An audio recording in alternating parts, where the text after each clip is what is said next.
اس نے پیار سے نورا کے سر پہ ہاتھ رکھا کہ بیٹی میرے پاس پیسے تو نہیں لیکن تمہارے لیے کچھ ضرور کروں گا۔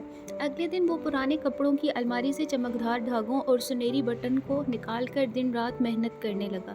اس نے دھاگے کی کڑھائی سے پرانے کپڑوں کو ایک خوبصورت شکل دی۔ چند دنوں میں ایک پیارا سا سنہری لباس تیار ہو گیا۔ نورا نے جب لباس پہنا تو وہ سچ میں کسی شہزادی سے کم نہیں لگ رہی تھی۔ وہ آئینے کے سامنے کھڑی ہو کر مسکرانے لگی۔ اب یہ سب بالکل خواب جیسا لگ رہا تھا۔ دعوت کا دن آ گیا۔ نورا سنہری لباس پہن کر دوسرے گاؤں والوں کے ساتھ محل پہنچی۔ محل دیکھ کر اس کی آنکھیں کھلی کی کھلی رہ گئیں۔ بڑے بڑے فانوس، خوشبودار پھول، رنگ برنگی روشنیوں سے سجا محل جیسے کسی جادو دنیا کا حصہ ہو۔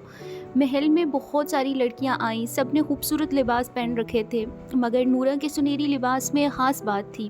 جیسے ہی وہ محل کے حال میں داخل ہوئی، سب کی نظریں اس پر ٹھہر گئیں۔ شہزادہ زید نے بھی اسے دیکھا اور حیرت سے کہا، یہ کون ہے؟ اس کے لباس میں کوئی جادو ہے۔ نورا گھبرا گئی اور اس نے نظریں نیچے رکھیں اور خاموشی سے کھڑی رہی۔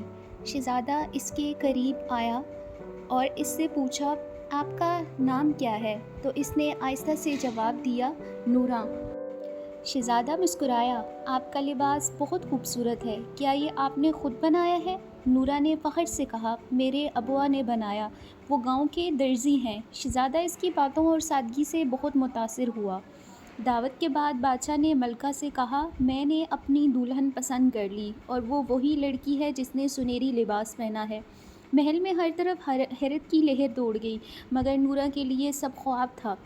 وہ روتے روتے محل کے باہر جانے لگی، شہزادے میں محل کے قابل نہیں، میں صرف ایک درزی کی بیٹی ہوں۔ شہزادے نے اس کا ہاتھ تھاما، نورا، تمہارے لباس کی خوبصورتی تمہارے دل سے ہے، تم جیسی نیک دل لڑکی ہی ایک اچھی ملکہ بن سکتی ہے۔ آخرکار نورا کا خواب سچ ہو گیا۔